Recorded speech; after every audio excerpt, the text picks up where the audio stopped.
errado consumir moderadamente bebidas alcoólicas?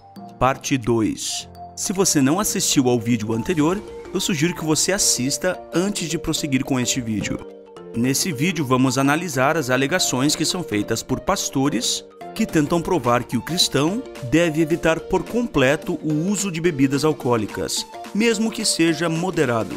Alguns dizem em relação ao vinho mencionado na Bíblia: era vinho sem álcool. Outros dizem: Deus tolerou o uso do vinho no Antigo Testamento, mas o proibiu para os cristãos, dentre outras alegações. Eu vou tratar aqui de todos os pontos de uma só vez.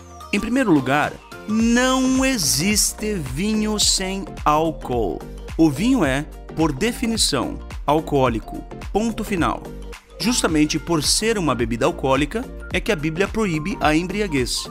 A Cyclopedia de McClinton e Strong lembra-nos que, abre aspas, a Bíblia não faz distinção entre vinhos inebriantes e não inebriantes. Nunca menciona ou alude a tal distinção. Fecha aspas.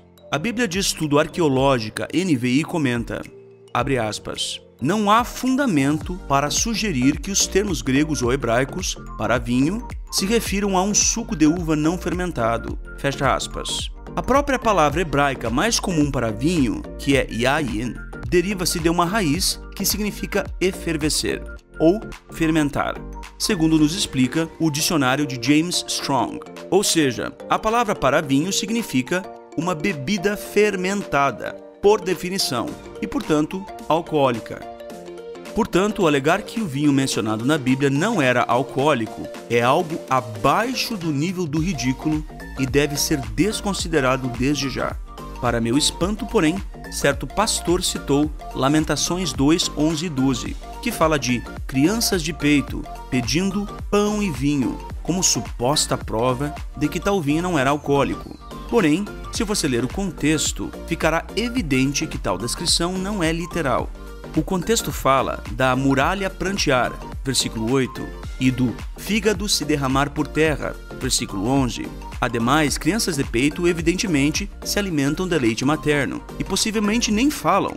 Então, qual é o sentido do texto que descreve crianças de peito pedindo pão e vinho? Ora, assim como o pão, por ser um alimento comum, é usado na Bíblia muitas vezes para representar todos os alimentos. Assim também o vinho, por ser uma bebida comum, é usado aqui metonimicamente para representar todas as bebidas. Logo, pão e vinho, em Lamentações 2:11, representam simplesmente comida e bebida. A mensagem do texto é que acabara toda a comida e toda a bebida, e até crianças de peito sentiriam o efeito dessa carestia. Tanto é assim que certas traduções parafraseiam a ideia do texto. Veja como verte a Nova Tradução na linguagem de hoje.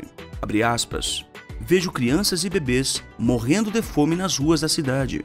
Essas crianças dizem: mamãe, estou com fome. Mamãe, estou com sede.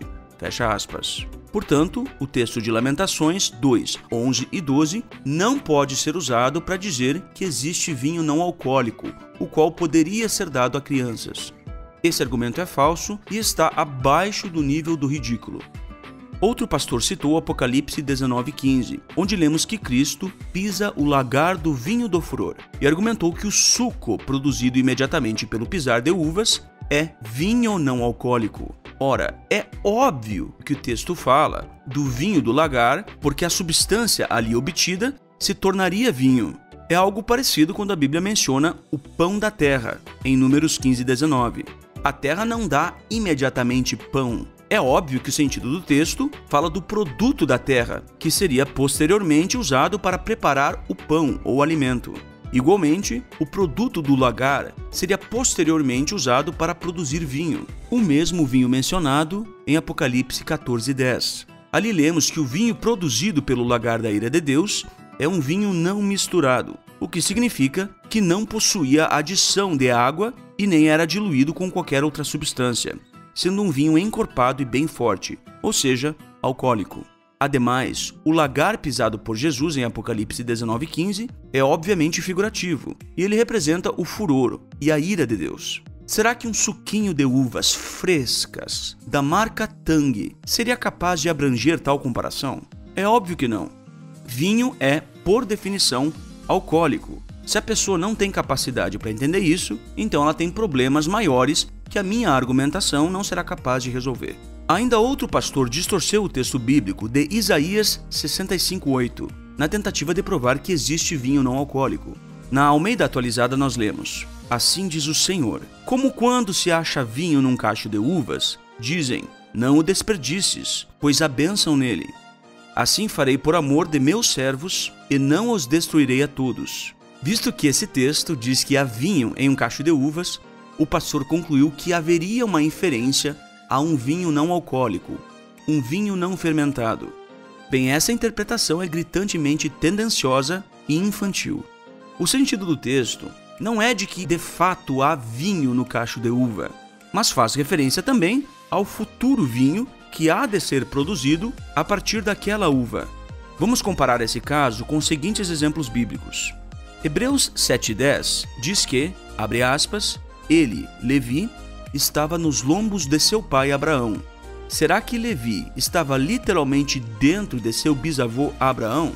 O sentido do texto, logicamente, é que Abraão, posteriormente ou no futuro, produziria descendência, da qual surgiria Levi. Considere também 2 Samuel 17:29. Esse texto fala literalmente dos queijos das vacas, segundo Almeida Revisada e Corrigida. É evidente que vacas não dão queijo. As vacas dão leite, do qual se produz o queijo. Por ser óbvio o sentido, algumas traduções, como a Almeida século XXI, acrescentam a palavra leite, queijo feitos com leite de vaca. O mesmo se aplica ao vinho do cacho de uvas, de Isaías 65:8. Trata-se do vinho produzido com o suco que está presente no cacho de uvas. É uma referência ao fruto futuro. Então usar Isaías 65:8 para tentar provar que a Bíblia fala de vinho não alcoólico é um argumento infantil. O pastor que faz um argumento desses deveria sentir vergonha de si mesmo. É um argumento abaixo do nível do ridículo. Tanto é verdade que algumas traduções parafraseiam a passagem de Isaías 65:8 de um modo que o sentido literal fique mais claro. Por exemplo, a Contemporary English Version diz: um cacho de uvas que produz vinho é bom guardar. A tradução do Novo Mundo 2015 diz: uvas suculentas, boas para vinho novo. A Good News Bible diz: ninguém destrói uvas boas, ao contrário, fazem vinho bom delas. Não importa a tradução. O sentido da passagem é de que as pessoas usarão aquelas uvas para futuramente produzir vinho. E por tal razão, fala-se figurativamente do vinho como estando presente dentro do cacho de uvas. Portanto, fica claro que não existe nenhuma referência bíblica no que diz respeito a um mitológico vinho não fermentado ou a um mitológico vinho não alcoólico. Vinho sem álcool não é vinho. Vinho necessariamente tem álcool. Vinho é, por definição, uma bebida alcoólica. Se a pessoa não consegue entender isso, então ela tem problemas maiores que não serão resolvidos por meio de argumentação.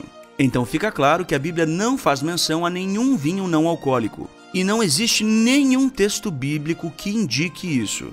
Todas as tentativas, sem exceção, que são feitas a fim de provar que a Bíblia faria menção a um vinho não alcoólico, são tentativas infantis, que não merecem crédito. Ou melhor, as pessoas que fazem tais argumentos deveriam sentir vergonha de si mesmas. Na parte 3 desse vídeo, analisaremos os tratos de Jesus Cristo com o vinho.